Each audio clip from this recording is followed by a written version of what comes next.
So now let's talk about the rise and fall of astrology. Astrology reached its height of popularity and its most advanced form during Hellenistic Greece during the Roman Empire. And for those of you all who don't know about the Hellenistic Greek period, this was the time after Alexander the Great conquered Egypt, spread Greek culture all over North Africa, West Asia, and the Mediterranean. So basically, after he came and stole all of the knowledge from ancient Kemet, flipped it, twisted, reversed it, and turned it into Greek culture.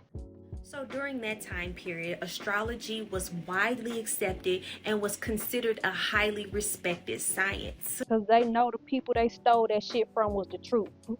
All of the astrologers were also astronomers. They were highly regarded as great minds in their fields, just like philosophers and mathematicians were in theirs.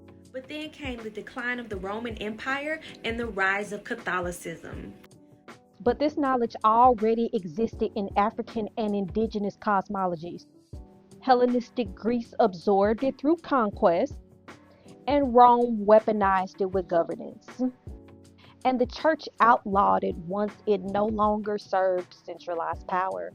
So when the Roman Catholic Church came to power under the Emperor Constantine and Catholicism was legalized, astrology was officially banned by the government. And after astrology was outlawed by the government, astrologers who had collections of extensive research and data were forced to burn their libraries. Do you hear me?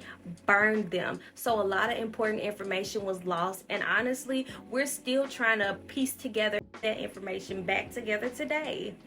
And even worse, during that time, the astrologers who chose to continue to still study were either exiled from their communities, which means they had to leave their homes, or they were publicly tortured and killed. Sound familiar? Didn't they do that same shit during the Salem witch trials? Of course, because that's the empire playbook. First, they appropriate, which means gain the knowledge, study it, translate it, extract it, then they delegitimize it. Frame it as superstition, witchcraft, and evil. And because it's evil, it has to die. Next comes the criminalization. They have to instill the fear with law. So astrology is outlawed, women are targeted, healers are accused, and this is where the violence enters. Not because it stopped working, because it worked too damn well. They gotta make y'all ass forget. Then comes the erasure.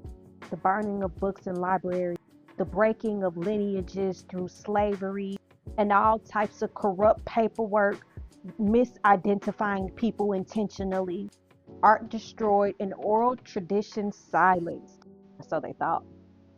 And it's actually documented that the reason that the higher ups in the church chose to ban astrology is because they saw it as a threat to Christianity.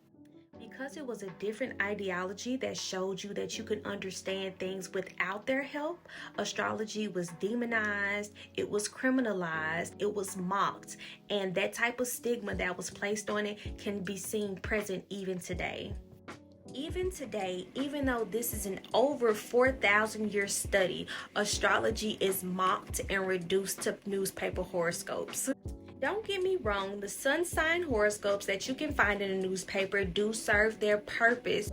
It helps introduce people to the study of astrology, but you have to understand those horoscopes are so generalized. There's no way that they can fit a collective because so many aspects aren't taken into consideration when those people are writing those horoscopes. Even though they do serve a purpose to get people who aren't familiar with astrology interested in the study, they also serve to discredit the study as well.